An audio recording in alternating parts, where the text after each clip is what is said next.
আমরা যখন একটা মানুষকে ভালোবাসবো, পছন্দ করব, অবশ্যই অপরপক্ষের মানুষটা যে খুব পারফেক্ট হবে এমন না।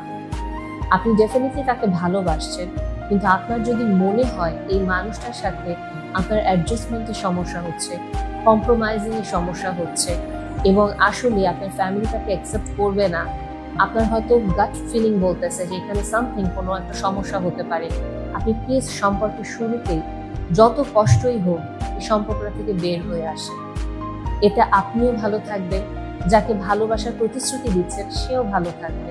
প্রথম দিকে দুজনেই কষ্ট পাবে, এটা সত্যি কথা, কিন্তু 10-12 বছর একটা সম্পর্কে এতটা বেশি ইনভেস্ট করার পরে হঠাৎ করে যখন আপনি হাতটা ছেড়ে দেন, তখনের মতো কষ্ট পাবেন।